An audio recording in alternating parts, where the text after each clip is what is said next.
Hello, I'm Chris Gaelic, a retired engineer and software developer. Just over 4 years ago, our government was planning to introduce teaching New Zealand history in our primary schools, and I became increasingly aware of how little I knew about our early history. So I began reading, beginning with modern historians, before I discovered that the early settlers, traders and missionaries had recorded eyewitness accounts of the life they experienced in this new land. Even the son of the famous warrior chief, Te Rauparaha, had recorded what he observed during his father's campaigns. I was gobsmacked. New Zealand has an amazing history, filled with larger-than-life characters, both Maori and Pākehā. It was a cauldron of competing interests, fierce battles, astonishing friendships, and a conflict of ideologies. And it was all documented by the people living at the time, and it's freely available for anyone to read if you know where to look. I might add that it is far from the anemic narrative of colonisation that is now being taught in our primary schools and promoted in the media. Let me give you an example from the book by Brian Mackerel called Haere Wikitoria. On the 15th of July 1863, a small group of Maori rangatira waited with bated breath for the arrival of Queen Victoria. As she entered, accompanied by 3 of her children, the Maori party saluted their queen, with each one stepping forward to greet her. Warapapa described how their hearts beat high within them in expectation to their great mother Victoria, she who had authority to protect them and was mighty to quell the disputes in their land. The Queen replied, "I am happy to see the New Zealand chiefs in this country. It will ever be my aim to do them good and to see that they at all times obtain justice." Harriata Pomeri was embarrassed when she struggled to curtsy and kiss the Queen's hand because of her advanced pregnancy. However, Victoria responded with pleasure at the prospect of the birth of a New Zealand chief of distinction in this country. She then offered to be the child's godmother on its birth and provided for the mother to have a comfortable place to stay until the birth, after which the Queen wished to be introduced to the child. She paid all of Harriata's expenses, including a first-class passage back to New Zealand and the subsequent costs of the young boy's education as a gentleman. This was the same Queen that Maori had entered the treaty with 23 years earlier. Their meeting was everything they could have imagined and more. And yet, just 3 days earlier, General Cameron had begun the invasion of the Waikato. To understand why this happened, we need to examine the turbulent times leading up to this tragic event, which fragmented Maori, effectively destroying their economy in the Waikato and souring Maori and European relations. Going back 43 years earlier, the missionary Thomas Kendall introduced 2 Maori rangatira to King George IV. The king was so impressed with Hongi Hika and Waikato that he took them for a personal tour through his armoury and presented Hongi with a suit of chainmail and 2 muskets. They returned via Sydney, where they stayed with the missionary Samuel Marsden, who was also hosting 4 other rangatira from the Greater Auckland region.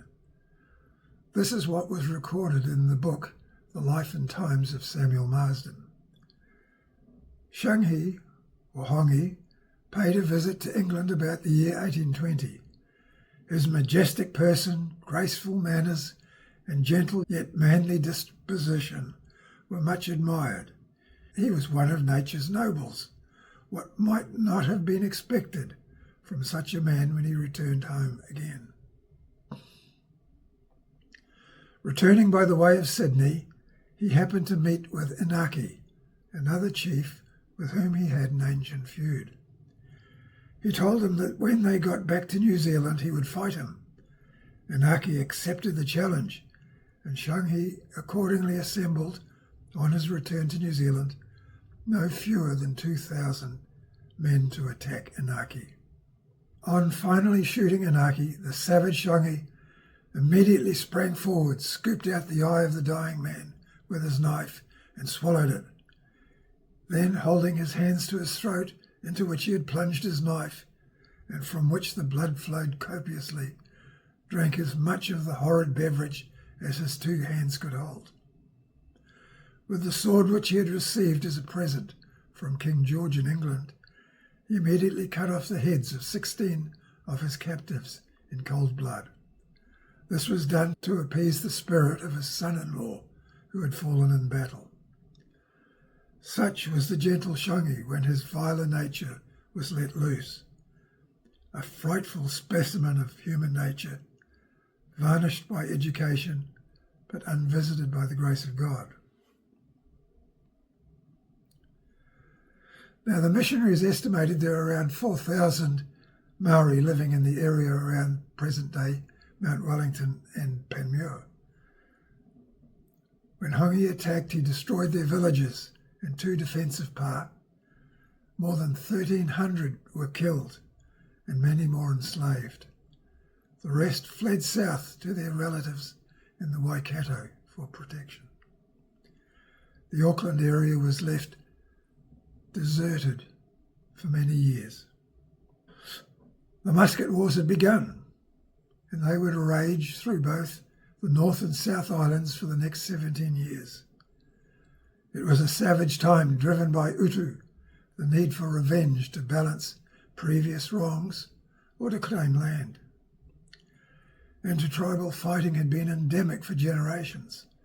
Muskets had made this much worse, and new foods like potatoes made it possible to sustain longer campaigns. Ron Crosby's book on the Musket Wars covers this in great detail and is essential reading if you want to learn about this period. These wars spread throughout the entire land, from the far north to the bottom of the South Island. These 2 maps show the invasions of just 2 major iwi, Hongi Hika's Ngāpui and Te Raparaha's Ngāti Toa. There were many others. Trading for muskets drove the economy at that time, as every tribe struggled to buy muskets to defend themselves and then to counterattack. The resulting fighting, combined with imported infectious diseases, reduced the total Maori population from around half of what it had been. The missionaries estimated that between 20 and 40,000 lives were lost. Counterbalancing this was the work of the missionaries, which began in the Bay of Islands at the end of 1814.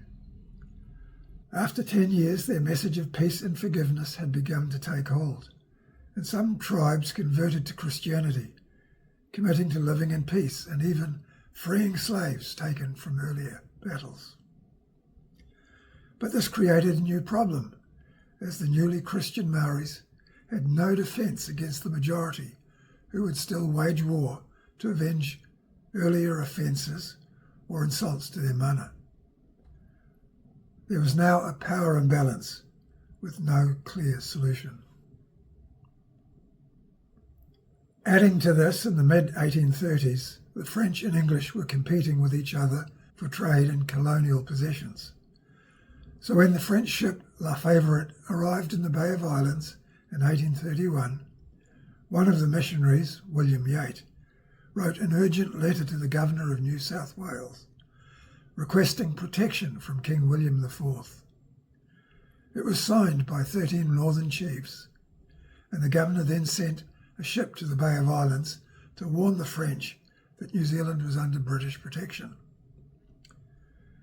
4 years later, in 1835, the French Baron de Thierry arrived in the Bay of Islands, claiming the land in the Hokianga that Hongi Hika had sold to him 4 muskets during Hongi's trip to England. Te Wheri had come to set up a sovereign government in New Zealand. Hongi was now dead, and the Northern Maori totally rejected his claim. A declaration of independence was prepared by the Northern tribes and was accepted by the British Crown. Finally, in 1838, the French government sent a ship filled with new immigrants to settle in the South Island harbour of Akaroa, forcing the British government to reconsider formally colonising New Zealand. This all came to a head the following year when the New Zealand Company, set up by Edward Gibbon Wakefield, arrived in Wellington to buy land and establish a colony. Britain was now forced to take action and commissioned William Hobson to offer Maori protection through ceding sovereignty to the British Crown. The treaty presented at Waitangi offered Maori a way out. The land they had already sold would be restored, and future sales would be regulated by the governor.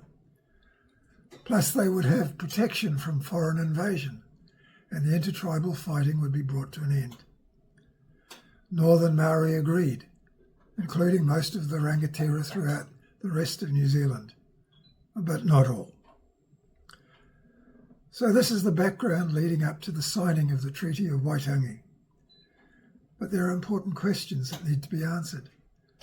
Most important is whether or not Maori ceded sovereignty to the British Crown, as this is still reverberating through the news today. I will cover this in my next podcast.